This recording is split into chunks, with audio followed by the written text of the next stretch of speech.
Sementara itu, menyikapi kelangkaan stok BBM di sejumlah SPBU swasta, Komisi Pengawas Persaingan Usaha mulai melakukan kajian mendalam guna memastikan persaingan usaha yang sehat, khususnya mencegah adanya monopoli.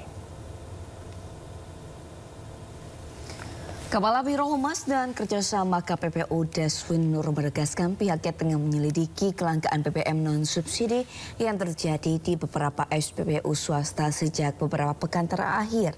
Kajian KPPU ini berfokus pada ketersediaan, mekanisme penetapan harga, struktur pasar, serta perilaku pelaku usaha guna memastikan persaingan yang sehat dan pasokan yang aman.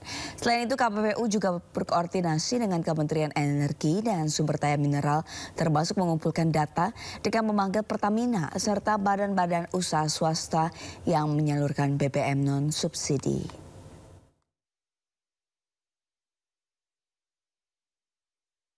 Sektor energi merupakan salah satu sektor yang prioritas dalam pengawasan KPPU, sehingga sejak awal tahun KPPU sudah melakukan kajian atau penelitian terkait sektor tersebut. Dalam menyikapi persoalan kelangkaan BBM non-subsidi belakangan ini, kami juga sudah melakukan pendalaman yang dibutuhkan. Kami sudah mengundang berbagai pihak yang terkait, baik itu pelaku usaha maupun pemerintah, serta mengumpulkan data-data maupun informasi yang diperlukan. Saat ini seluruh informasi tersebut sedang diolah oleh teman-teman di internal. Kami berharap hasil kajian tersebut dapat disampaikan dalam waktu dekat ini kepada. Ya, pemirsa, kelangkaan BBM di SPBU swasta terutama di Jakarta dikhawatirkan bertambah pada karyawan SPBU. Jika penjualan bensin tidak lagi tersedia, apakah mereka ada di ambang pintu PHK? Benarkah seperti itu situasinya? Ya, dan untuk mengetahuinya apa yang dialami oleh pegawai SPBU swasta, kita akan langsung temui Hadisti Arifa bersama juru kamera Sadusanto yang saat ini berada di salah satu SPBU swasta di kawasan tempat Hadisti akan melapor. Dan Hadisti, selamat pagi Hadisti. Bagaimana terkait isu adanya kelangkaan BBM ini? Apakah ini berpengaruh kepada para pegawai? Ya, selamat pagi Bayu, Sabrina dan juga pemirsa. Betul sekali bahwa salah satu SPBU milik swasta yakni adalah Shell Indonesia yang berada di kawasan Menteng, Jakarta saat ini masih mengalami kelangkaan.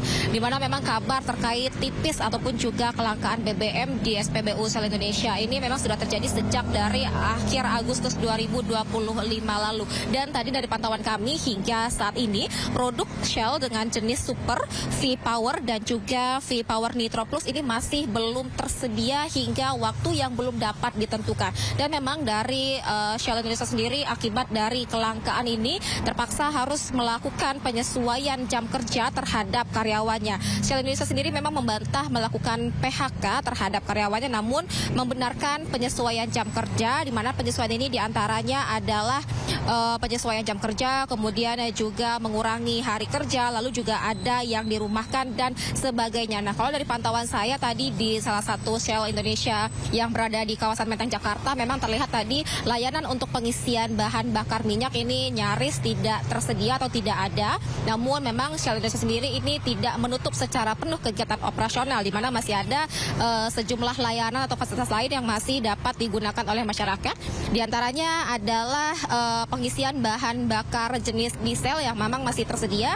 Kemudian juga layanan fasilitas tambahan lain seperti Shell Select, kemudian juga Shell Recharge, bengkel dan juga pelumas sel. Sementara itu memang dari Kementerian SDM sendiri menyebutkan bahwa penyebab dari kelangkaan ini adalah karena pengelola SPBU swasta tidak mendapatkan kuota BBM tambahan, di mana hal ini diduga dipicu karena perubahan peraturan dari pemerintah terkait periode importasi, yang mana sebelumnya importasi ini bisa dilakukan dalam 1 kali setahun, namun sejak di 26 Februari 2025 mekanismenya ini berubah menjadi 6 bulan sekali dan juga harus dievaluasi setiap 3 bulan sekali. Nah, dengan aturan baru inilah perusahaan wajib harus memperbarui izin impor lebih sering, kemudian juga memiliki izin usaha niaga atau pengolahan, serta juga melaporkan kegiatan impor secara berkala atau saat dibutuhkan. Nah, kondisi inilah yang membuat Shell Indonesia hingga saat ini mengalami kelangkaan atau stok yang tipis terhadap sejumlah jenis bahan bakarnya. Dan kalau dari pantauan kami tadi memang sejak dari tadi pagi aktivitas di Shell Indonesia yang kami pantau di Menteng Jakarta ini tidak terlihat begitu ada layanan pengisian bahan bakar, namun ada sejumlah kendaraan yang masih mendatangi lokasi SPBU Shell tersebut dengan fasilitas-fasilitas lain yang mereka rasakan seperti yang saya sebutkan sebelumnya. Namun kalau terkait pegawai tadi juga kami memantau tidak terlihat pegawai-pegawai yang biasanya memang berjaga atau melakukan tugas mereka, namun kalau tadi bisa terlihat hanya sekitar 1-2 orang saja. Bayu, Sabrina. Ya baik, kita harapkan masalah ini cepat selesai dan menemukan solusi agar para pegawai ini tidak mendapatkan tadi dampak begitu ya. Terima kasih banyak Adisti dan juga juru kamera Sadu yang telah melaporkan. Selamat bertugas kembali.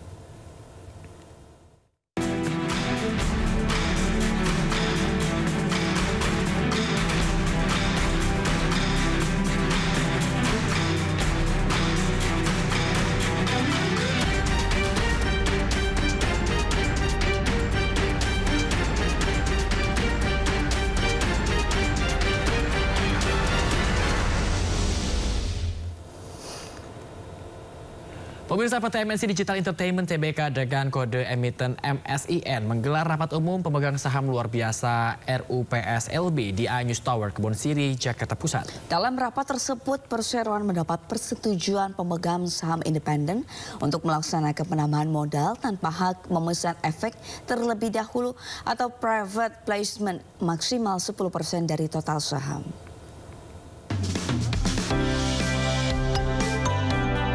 Dalam rapat umum pemegang saham luar biasa, para pemegang saham independen PT MNC Digital Entertainment Tbk dengan kode emiten MSIN menyetujui rencana perseroan untuk melaksanakan penambahan modal tanpa hak memesan efek terlebih dahulu atau private placement.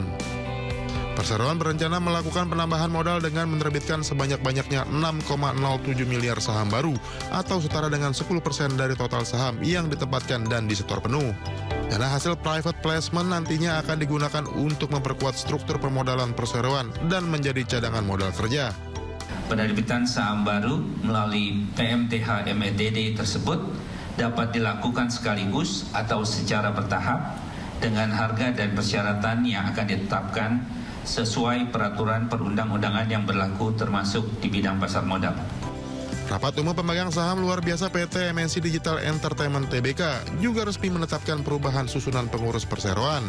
Pemegang saham menyepakati pengangkatan Angela Tanusudibyo sebagai Direktur Utama MSIN. Tim Liputan iNews melaporkan. Polda Metro Jaya mengungkap motif penculikan dan pembunuhan kepala cabang pembantu salah satu bank BUMN. Seperti apa motifnya usai jeda? Tetaplah di Sindo Today.